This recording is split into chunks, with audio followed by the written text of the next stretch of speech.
Okay, and hello and welcome back to my channel.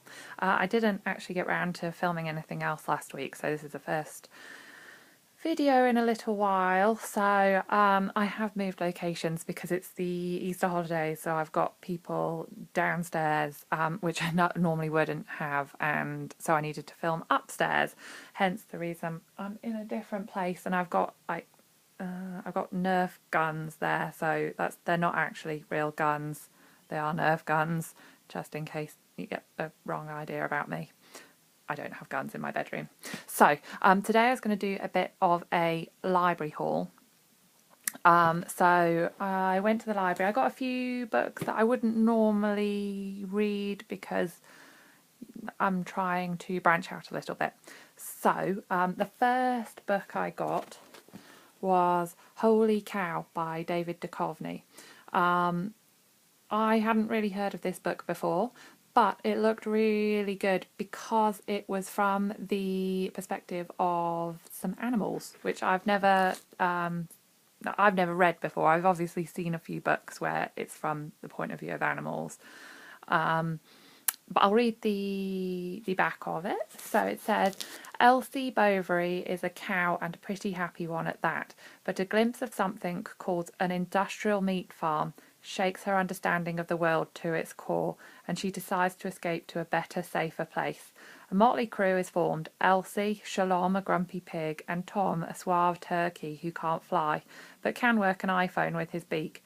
Toting stolen passports and slapdash human disguises, they head for the airport. I just thought that sounded quite funny. Plus, I have a bit of a crush on David Duchovny. I don't know if anybody has watched Californication on Netflix. Oh my god, I absolutely loved that show. It was on for 7 series and I've watched the whole thing now. And it's one of those TV programs that I watched and I wish that I could erase my memory and start again, because I absolutely fell in love with him. He's like this alcoholic writer, and he's the kind of man that your parents would dread you bringing home, but yeah, I liked him. So that's that one. Second one, I am trying to get into fantasy because it's not something I've ever really read that much before, but it's not something that I would try to avoid. So I'm just trying to get into it just for something different. But I've heard quite a few people talk about Robin Hobb.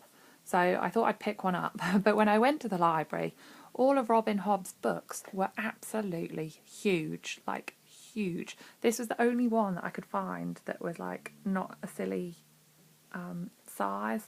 So I picked this one up. I have literally just started it. I've read a couple of pages and it's really good. Not quite what I expected, but because it's a little one compared to her other ones, I'm assuming it's probably quite a bit different.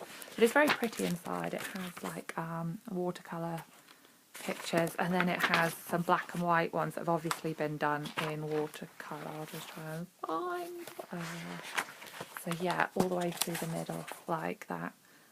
But I thought it was quite pretty, and because it's all broken up like that, I don't think it's going to take very long to read at all. But then at least if I enjoy this, I can go for one of the longer ones. So I thought I'd give it a go, because she's obviously a prolific writer. I mean, you've only got to look at the amount of books she has written herself. I mean, that's loads, and given that they're so big, that is a hell of a lot of writing. So I'm giving it a go. If I like it, I will definitely pick up one of her bigger ones.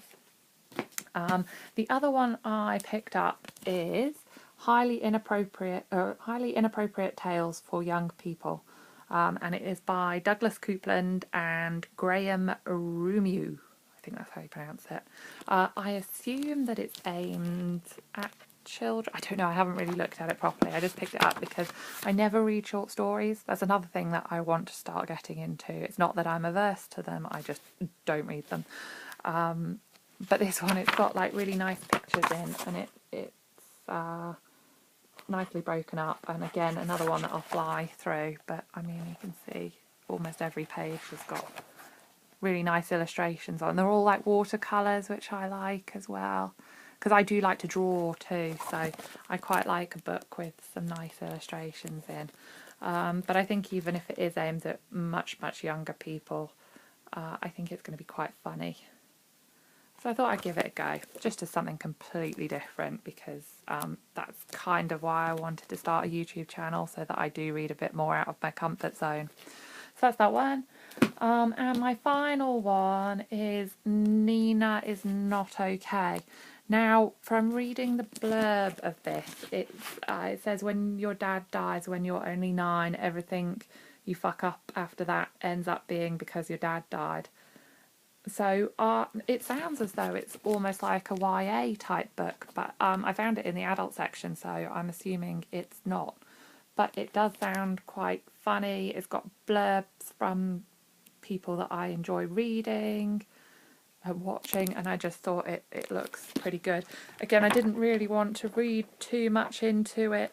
I think I've seen it a little bit on BookTube, but I'm assuming it's a little bit older. So when was it? 2016. It was only last year. But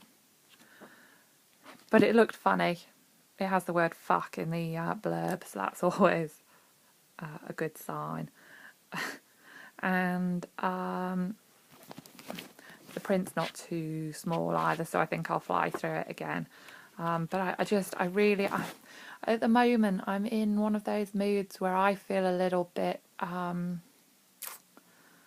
I just feel really, not flat, but a bit emotionally overworked. I don't know, I think because I'm writing as well, and I'm writing a story that's quite emotional, I feel like it's sapping everything out of me, so I want books that are just a little bit more fun, a little bit lighter, that aren't too hard to read, and that have quirky characters. That's something I'm really liking. And I did finish that Where Do You Go, Bernadette, which was exactly what I needed at the moment. But I will do a wrap up soon and talk a bit more about that one. But yeah, they're the ones I got from the library today. Hopefully, because most of them are quite small, I should be through them quite quick.